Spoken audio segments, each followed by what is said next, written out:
This is the Voice of Early Childhood podcast.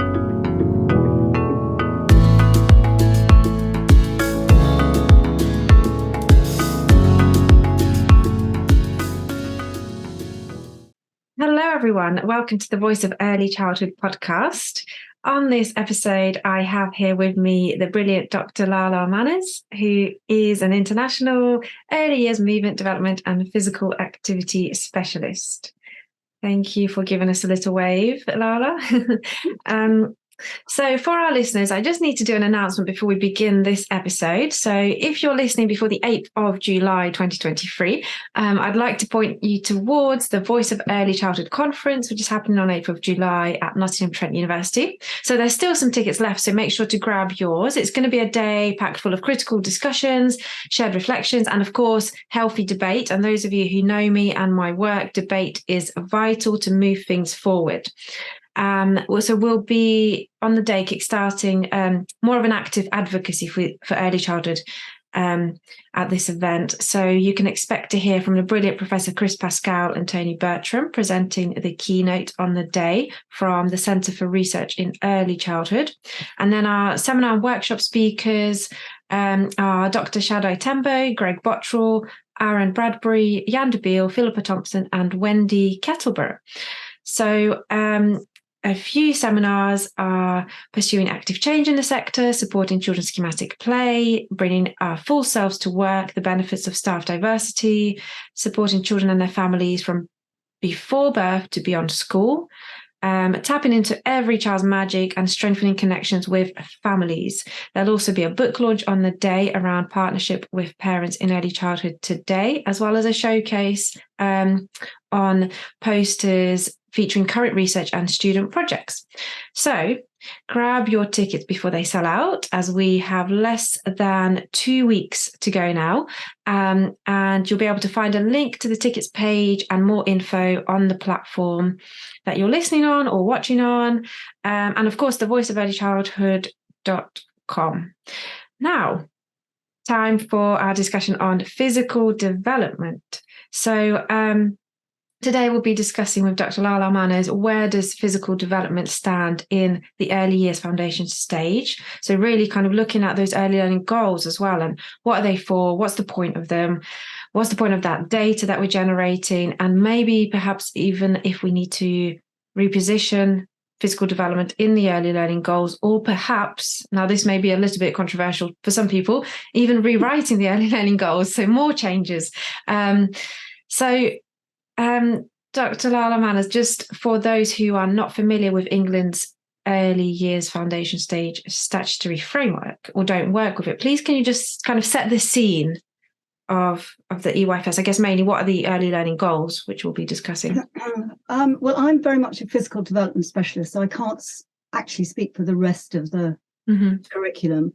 But physical development sits as one of the 3 prime areas. So along with communication and language and personal, social, emotional development. So the 3 prime areas are absolutely essential underpinnings.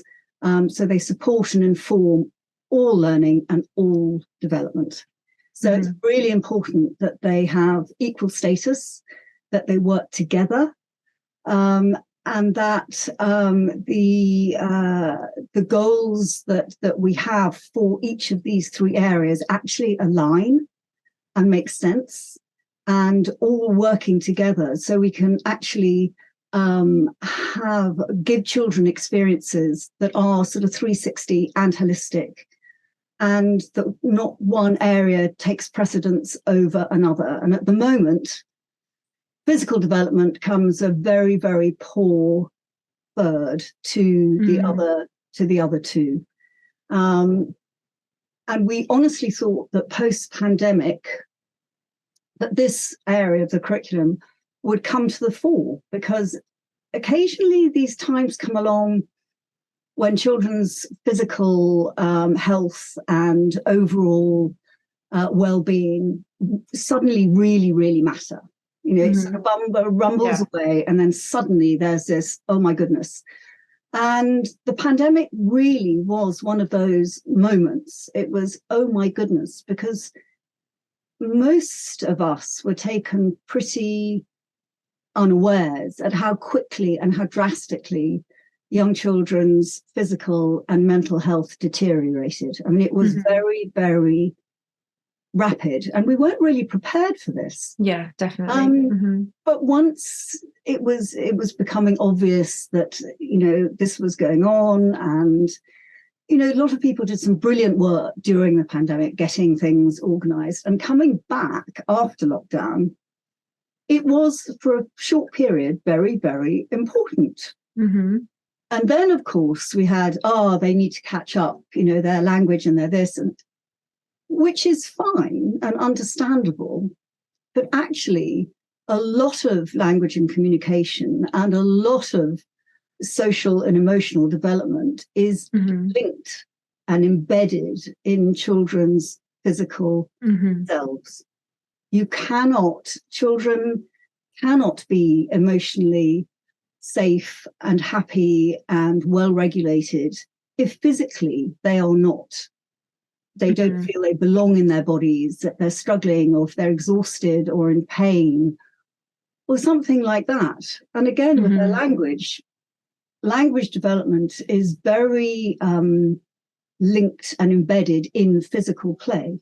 Any of you listeners work with children who are new to English or who have difficulties in their language, in their spoken language particularly, actual physical play, doing physical things with others, is a really good way of garnering and the skills that they can have and they can use to interact, to communicate.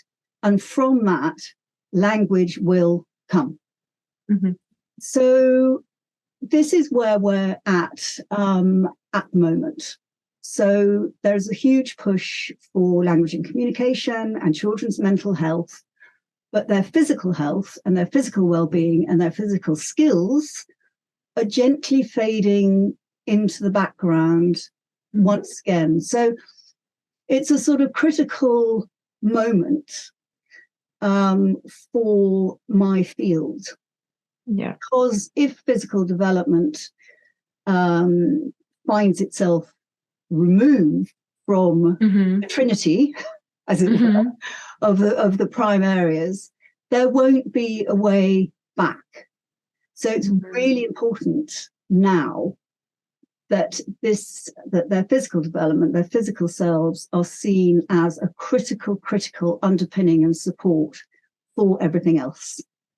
It's not, and I guess moving, it shouldn't be a treat and it shouldn't be a reward for something else. It should be part of their, embedded in their day, you know, threaded throughout their days. There are opportunities to move, to be free, maybe have a little bit of organized stuff, but, you know, just move, basically. And I guess it's seen more as a treat, I guess, more in reception and, you know, school-based settings, because that's when we go into that concept of we've got playtime, you know, we've got PE, and that's when we're focusing on movement rather than throughout the whole day and through the routine.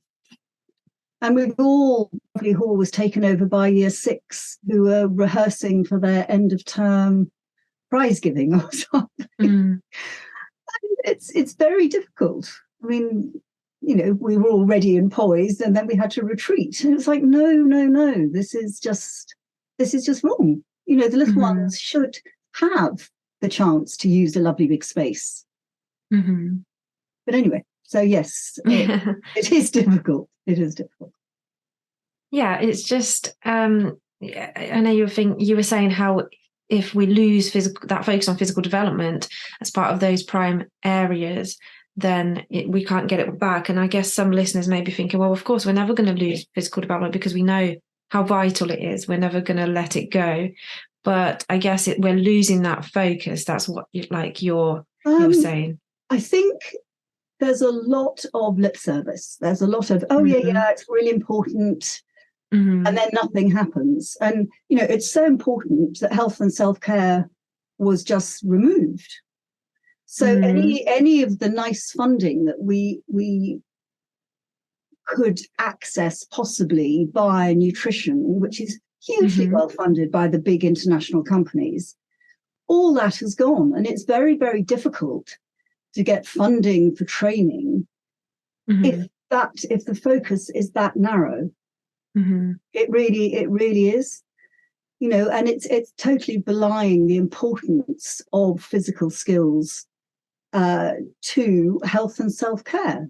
I mean, children need to brush their teeth, brush their hair, put on their coats, on-time continence. I mean, all these skills are deeply, deeply physical. Yeah, definitely. So it sort of doesn't really make sense. It has been a bit of a disaster removing health and self-care from physical development, because now it's not positioning physical development as an area that is kind of that broad and that important. Yes, and I'm saying that actually we play a very vital role in supporting children's health, overall health and well-being, and especially sort of during the pandemic, post-pandemic, and with the number of health visitors declining, we really, I think we could be used more effectively to support children's health. But as I say, it's very difficult if we don't have that in the curriculum where we want it. Well, where people I would like it to be. Yeah, and so I guess that brings us on to the early learning goals then, because as I know, you question what is the point of this data that we're collecting, especially in your eyes for physical development. Yeah, I mean, if you're going to have goals, well, the point of goals is to actually gain data that can then be used to either influence or flag up problems or change something. I mean, it has to be usable in some way. So if you look at what happens in Australia, I mean, all children do the earlier census when they're 5. So this is across the board. And it's designed in such a way that they can pick out very carefully. I mean, if the state of Victoria, children are arriving in school and they are unable to brush their teeth or something, something like that is flagged up. The state of Victoria will be told, and they then develop a program or put plans in place to deal with this. And again, in Finland, they collect data, which then actually goes towards doing something. So they wanted to know how children used outdoor space. They discovered the outdoors was a brilliant place for young girls who were new to Finnish to actually practice their language skills. So they then just said to the teachers, right, you need to extend the time this particular cohort spend outside with their peer group to practice and rehearse, refine their language skills. So this data is useful. It does something. And the data we produce around physical development just cannot go anywhere because it doesn't actually mean anything. And if you think just through all the pandemic, and as I've said, how much children's physical skills and competence were compromised. And so we discover 85% of children achieved and expected in the latest profile data, which is the highest for any other area of the curriculum. And you're thinking, actually, this is getting a bit silly. I mean, you cannot have data that supposedly reflects a major, important part of the curriculum, which doesn't reflect reality in a way. And this is because the actual goals don't really make sense. So how do they not? Sorry, so if you take the first goal for gross motor, so just this is just an example. So it says negotiate space and obstacles safely with consideration for themselves and others. So if I said to students, what do you think negotiating space in an earlier situation would be? And I've done this as an exercise. They come up with really, things like, okay, so you've got child A wants her dollies or to have a wider place to go to sleep or play, and you've got child B who wants the cars to be lined up in a certain way, and they want to have the same, same. So you would negotiate. That is negotiating space. You have an issue around a particular space, and then you negotiate who is going to get what. That makes sense. It doesn't make sense here. Yeah, not in physical development. Negotiate space and obstacles. I mean, I think they mean navigate, actually. Yeah. So you've even got, the first goal you have actually doesn't make sense. In physical development. That in physical development, it does not make sense. So of course, everyone goes, yeah, tick, tick, tick, tick, negotiating space. Yeah, that's fine. Actually, what it means is, can these children actually get round the classroom? Can they line up if they have to? Can they sit in a circle with ease? Can they get in and outdoors? All this sort of stuff. And this is very dependent on their balance, their strength, their coordination, all this sort of stuff. So that is really what it means. So that is an issue. Demonstrates strength, balance, and coordination. So when I've asked students about this, they say, I got a really good example. Standing still and playing clapping games. Yeah, that's good. And actually, for a 5 to 6 year old. Well, yeah, quite. Technically, this is correct. Yes, standing still is quite difficult, requires balance, coordination. Doing clapping games, yes. Yeah, so technically that works. And then it just says move energetically, such as running, jumping, dancing, hopping, skipping, and climbing. But move energetically when?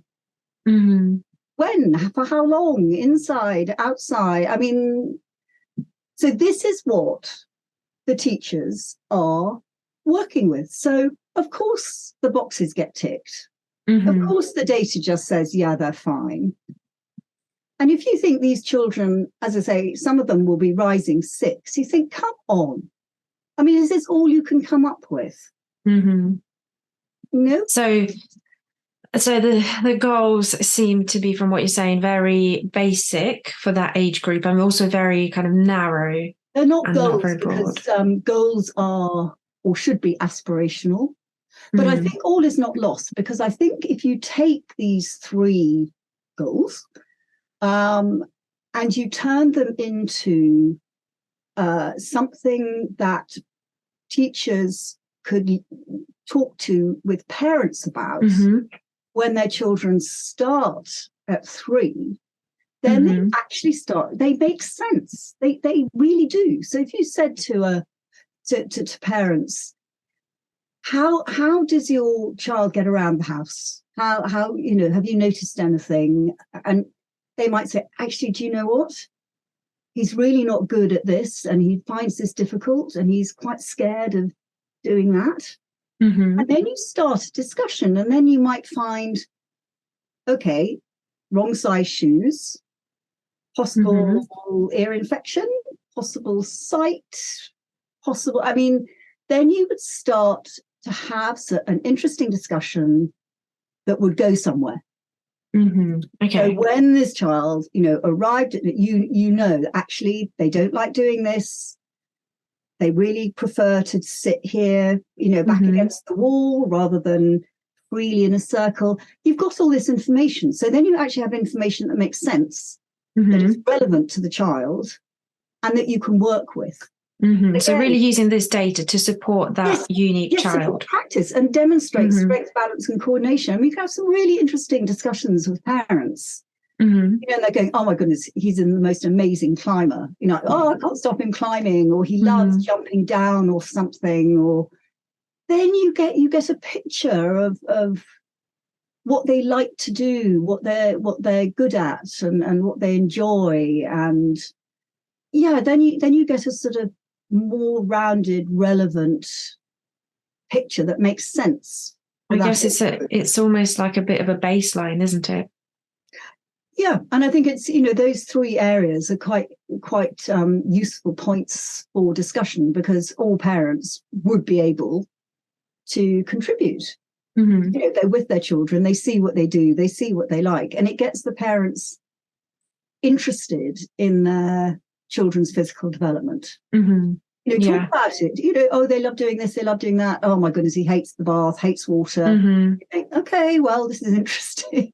And like you say, they can talk about physical development because it is something that is just so common and part of day to day. It's not like, well, right, we're going to talk about maths or literacy, all those kind of more formal skills. You're not sort of going on about, their language. You're talking about something that the parents can see.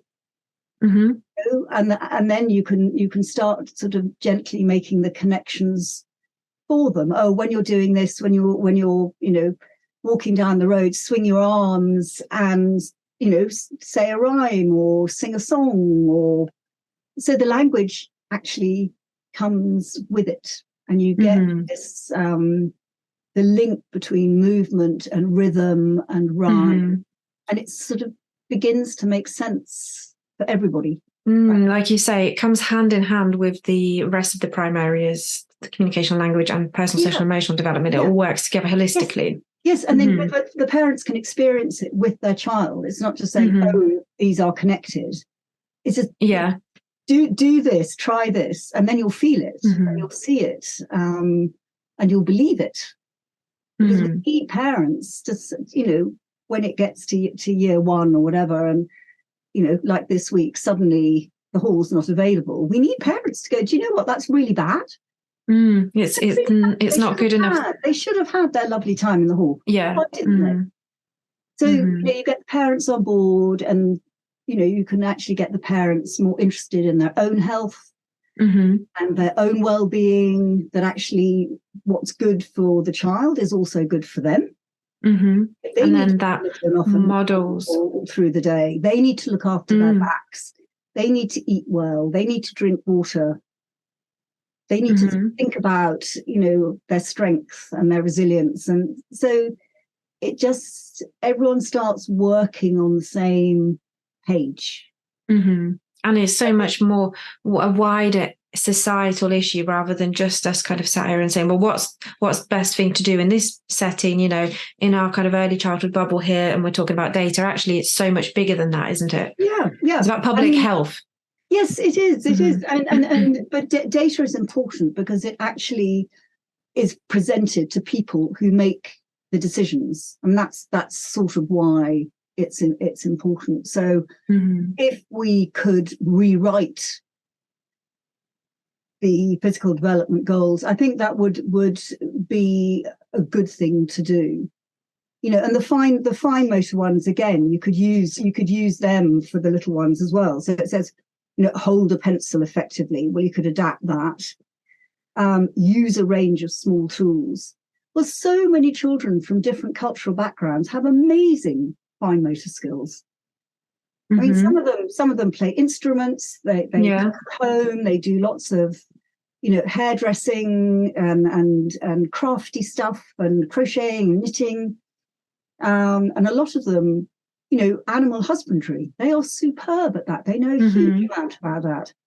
So again, I think reducing it to just holding a pencil is really sad. Yeah. And if you've ever taught, children who eat with chopsticks, I mean, their manual dexterity is extraordinary. So I think it's just, at the moment, they are just very minimal, and they could be more interesting. And I think this obsession with handwriting will have to be addressed, because I'm not sure it will be a relevant skill forever. I mean, I think you're right. I think it's an interesting skill to have, and it may well end up like it was when I was at primary school, as a sort of morning therapeutic exercise. That we used to have 20 minutes with tracing paper and whatever. And it was a wonderful, calm, we were allowed to chat. It was quite buzzy, but it was just, and we didn't have to think about it. It was just practicing skills. And I guess there isn't a need for it really, even in, right now, even if we do still use pen and paper, there isn't a need to have that neat handwriting, I guess. But actually, the way that society is moving in digital age, like you say, we won't be needing to write with a pencil and paper. Yeah, pen and paper forever. I write a lot with pencil and paper, but if I've been typing a lot and I haven't actually handwritten for a week or so, it really is. So I think it's useful, but I think there are other ways. There are more important skills. Yeah. So yes, I think we need to rewrite the goals so they make sense for children who are going up into year one, and use the goals we have as a really good way to engage parents in their children's physical development and the importance of their physical development, and as a sort of important sideline, get them to be more interested in their own health, and their own well-being. And I think that is, in the work that I do, if I'm working with children, I always work with the adults as well. Yeah, that is vital, because we need to get them on board, like you say. Yeah, and they need to look after themselves as well as they look after their children. So I think and I think if we did have goals that made sense and were actually goals, I think teachers would understand the potential for children's physical development. And they can do so much. And at the moment, these goals don't reflect that. And a lot of them are doing, outside clubs and, boxing and football and all this sort of stuff. And that's not recognised at all. Yeah. They can do so much, and they really want to do, you don't have any problem with motivation with this part of the curriculum ever. They will always love it, and they will always contribute. And it's such an amazing way, when you see children who come into nursery and they don't speak very much English and they're very quiet, and you see them slowly through working physically and doing physical things. And it's like, wow, I've got one little boy at the moment who's 3, and he's brilliant physically. He's just brilliant. He's very, just maybe 1 or 2 words of English, but he is so competent and confident physically that the other boys are just engaging with him and doing stuff with him. Oh, that's fantastic. Yeah. So the English is coming. Through movement. Because movement is a form of self-expression and communication, especially for younger children who don't have that kind of verbal communication yet, or they may be not as articulate. So we need to be seeing it more as a form of self-expression. It's a very universal language, and even I've got a group of mums that I'm working with at the moment, and they all come from different countries, and they're in the early stages of English, and we move. We all move together, so they have nothing in common other than the fact they find themselves in this country. So we move together, and it's that sharing a rhythm, sharing a space, sharing the air, sharing an experience, and laughing. It's really important that they laugh and relax and feel comfortable. And it's very interesting, even with adults. And my colleague Claire and I, we've tracked this over a couple of years. When we move with our adult groups, the actual level of contributions and quality of contributions is way, way higher than in groups that Claire takes and they don't move. So even with adults, it is that important. And it makes so much sense, because we hear everywhere, you know, what is the most important thing for your mental health? You know, you need to get up and move, go for a walk. Movement helps kind of spark you out of that but perhaps negative state. We're always hearing this. So it makes perfect sense what you're saying there, and both for children and adults. And actually, it reminds me of what you were saying about like language. Movement being a language. I recently listened to a podcast. It was not an early childhood one, and they were talking about the language of physical touch. And I've never heard anyone talk about the language of physical touch. And the examples they made are, for instance, in basketball, there's lots of different kind of hand gestures and high fives and, you know, fist bumps and all this kind of thing. And actually, it shows how vital physical touch is, or physical movement as a language, as a form of connection. And it's so vital for children to have that and be encouraged to do that, because like I said earlier, that verbal language may not quite be as developed. No, and it will come. It will come. You know, if the groundwork is there, and if the pre-verbal skills are really embedded and really practiced and worked on, then the actual language will come when they want it to. When they're ready. I mean, they're learning so much just being in the same space as other children. And they're learning about spatial awareness, waiting for their turn, being supported, being kind, whether somebody wants help or doesn't want help. All you know, and letting people be. You know, I mean, we had this yesterday. Oh, he doesn't want to join in with me, and I thought, that's fine. That's his preference. Maybe tomorrow, maybe next week, but you know, don't give up on him. It will be fine. So they're learning all these really, really important social and communication skills in a very natural way for them. So it's not all, let's sit in a circle and let's practice something. It's just go and do it. Go and do it. Practice. And maybe it doesn't work today, but it'll work tomorrow. And movement is a wonderful teaching mechanism, because you can just practice again and again and again. It doesn't work now, maybe tomorrow, maybe this afternoon. So you can just let it go, as it were. Yeah. I mean, something doesn't work. It doesn't work. Okay. Try it with somebody else. Try it in a different space. Try it at another time. Try it at home.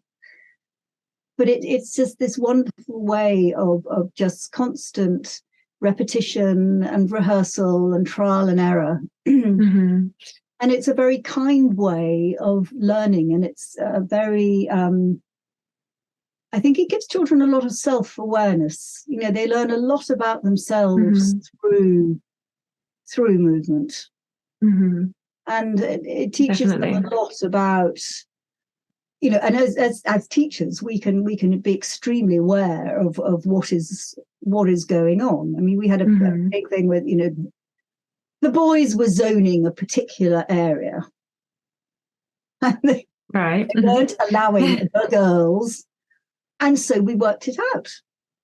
You know, we actually did some stuff and all shared the space, and everyone agreed that actually sharing the space was fine. But he can give you a lot of insight into, you know, girls can't do this and boys can do this, and this is our space, and it's fine. Okay, let's just sort this out. It's not a big drama. You just do things that sort it out.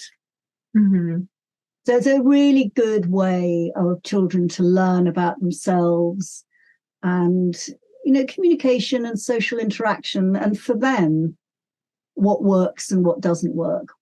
You know, how much space do they like, and how much do they like playing with other children? You know, do they need time to go and do their own thing, and that's okay. Yeah, so it's I think it's very, very important. I guess what you're saying now, you know, do they like their own space? How do they like to play?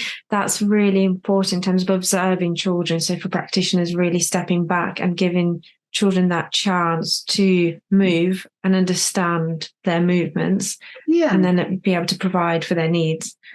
Yes, and not always interfering. Just let. What is that expression? Let me be, but be with me. Oh, I like that.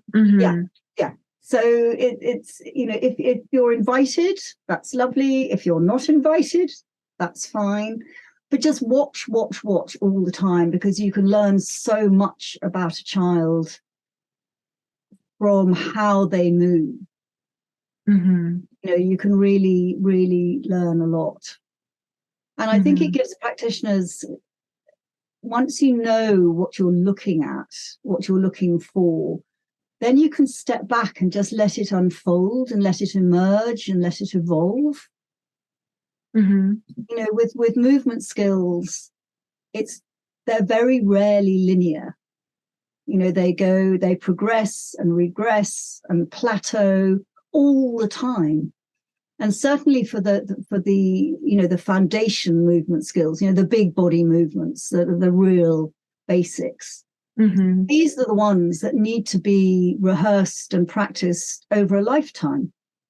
These are the ones, the crawling, the rolling. These are the ones that you need for the Tough Mudder trials.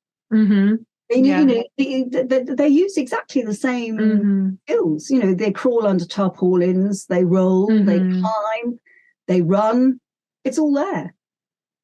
It's the same stuff, but just 10 years on or 20 years on or something. So these skills need to be rehearsed and refined. So it's not just, once they can do it, that's it, and on to the next thing. It's allow them the time to go back and practice. And refine it a bit and do it a bit differently or a bit faster. And I always say to people who say, I'm not doing skipping. I'm going, okay, you watch basketball players, and the one thing they need to do is to skip before they put the ball in the hoop. That is skip. It's the biggest skip you've ever seen. So these are really, really important lifelong skills. And if they are in place and fluent and they're competent and confident, this will give them the basics for a lifetime of enjoyment of physical things. I mean, whatever. It could be yoga or ballet or swimming or canoeing and even just those kind of functional skills, day-to-day things. Yeah, really, really. And adults, and you can say to the parents, actually, your child's doing this, but it's really important for you too. And this is why. And so you get them interested and get them involved, and then you say this is the adult version of it.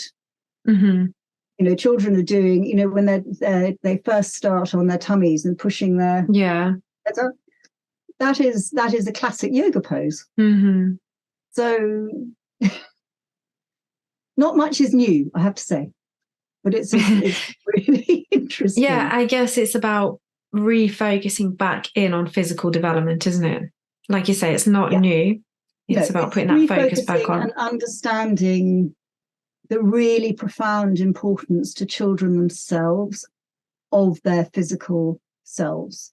And this is what matters most to children more than anything else. And they're not remotely interested in who's a good reader or who's good at numbers.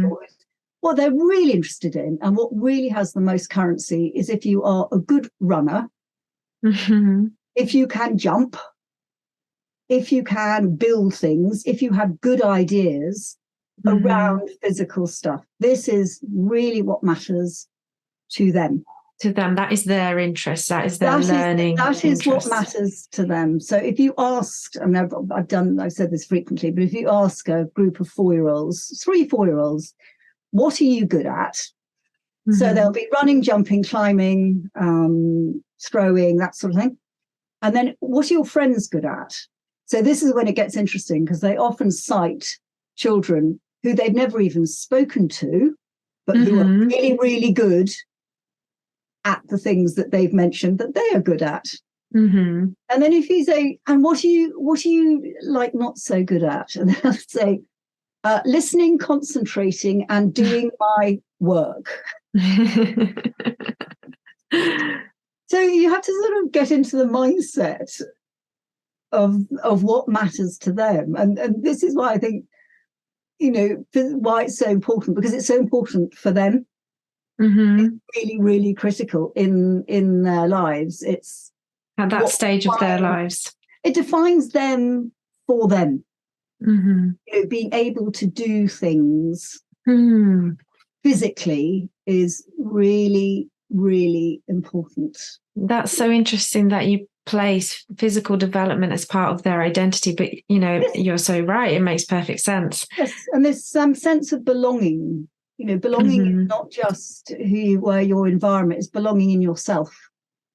That you feel that you and your body are aligned. And this is, and this idea of not body image, because that comes a bit later, but they need this confidence in their bodies so that we can prevent this very early sort of body image. I can't do this because I'm this, and I can't do. It's like, no. We've prepared you so well that actually that doesn't happen. That you would just say, yeah, okay, I'm not the best, but I can do it and I can give it a go. And that's really important, that they acknowledge each other's competencies and what somebody else might need help with, what they might need, and successes and not successes, and it's all part of life. And this is where these lessons are learned or learned happily in a context. And I can see, like, from this discussion right now, what we're saying here, that it really does link into personal, social, emotional development as well, that confidence within yourself. This is where physical development links in so well. Like you were saying earlier, it's about being holistic and those areas linking together. Yeah, and if and on a sort of very basic level, I mean, if you want to encourage children to talk, you get them to do things with their hands. I mean, there's a huge link between all motor and fine motor skills. So don't sit in a circle cross-legged and wait for their turn to talk. That's not going to work. If you want children to express themselves, loudly, which is a really important thing to be able to do, you need to run. So I want children to shout when they're running, when they're going fast. It's a very automatic reaction. And they need these experiences. I mean, to run and shout and together. This is what they'll remember. Form of self-expression. Yeah, and you're right. It's just fun, isn't it? It's joy for them. It reminds me of, actually, Ben Kingston Hughes does a lot of work around kind of children's joy, and he talks about physical development and the evolutionary perspective. So that's quite interesting. Yeah, and if you ask adults years and years later, what were your happiest memories when you were little, and guaranteed they will say, being on my dad's shoulders, jumping the waves, being on my bike, rolling down a slope. Very, very physical experiences. I mean, funny enough, in England, nobody ever says cooking, which has always made me laugh. And nobody, or very few, I think I've had one or two ever, who've said, oh, writing my diary. Doing handwriting. But mainly they have been really visceral, very deep-seated experience, and it's the sort of happy place they go to. If they're very stressed or whatever, that's where they will go. And for most people, it will be something physical. So and that's important. And maybe because it's also kind of so sensory, I guess, it incorporates a lot of your senses, doesn't it? It's holistic. Yeah, and it's memories. I mean, these are very, very deep-seated memories. And this is what we want children to have. We want them to have these wonderful memories, physical memories, so that they feel supported later on, and that they will go back there. So when things go wrong, which they inevitably do in life, that they will return, they will remember that. So instead of going to bed with whatever, they will actually think, do you know what, that made me happy. You know, I will go and seek that out. I guess it's then a fuller experience, because it is like more of a full body experience, isn't it? And then you remember that better. Yeah. And it can be a therapeutic experience as they get older, you know. So we want them to have these really happy physical memories, lots and lots and lots of them, so that they can take them with them through life. I think that's really, really important. That's really lovely to see it in that way, because we do often see physical development as very goal orientated and specific tasks. So it's such almost like a heartwarming way to see physical experience through, like you say, these memories, physical happy memories. Yeah, that's really lovely. I think that's probably a nice place to kind of round off our discussion. Yes. Oh, well, thank you so much. And for all you teachers out there, just 2 little tips for you. So when you're doing your action songs, make the actions 100% bigger. It works. And when they're sitting, let them sit any way they like. So being cross-legged is quite uncomfortable and not really necessary. And out of every 10 children, maybe 2 actually will choose that position. So just let them sit how they like and change position as often as they need to. My 2 top tips for today. Top tips from Dr. Lala Manners. Fantastic. I think those 2 tips actually that you mentioned probably could have their own podcast episodes in themselves, but that's for another day. There's a lot to unpick there. Okay, fantastic. Well, thank you so much for for being on and having the time. And I'll just say, for our listeners, you can find out more on the Voice of Early Childhood website, of course, but it would just be fantastic to hear your views. We've discussed quite a few, perhaps maybe, like I said at the beginning, quite controversial topics, you know, the early learning goals, etc. So it'd be interesting to hear everybody's views. And then I'll just finally round off by saying once again, don't forget to grab your tickets and join us at the Voice of Early Childhood Conference on 8th of July. Our partners will also be present there on the day with offerings such as resource showcases, competitions and giveaways. So you'll be able to meet with Cozy Direct, TTS and the consortium on the day, and look forward to see what they have on offer for you, as well as the wonderful speakers. Okay, well, thank you very much, Dr. Lala, and we will probably have another podcast episode coming soon from you, considering all the fantastic discussions that we had going off in different directions on this one. Very different direction. Yes, but okay, well, thank you very much, and we'll speak again soon. Okay, bye now.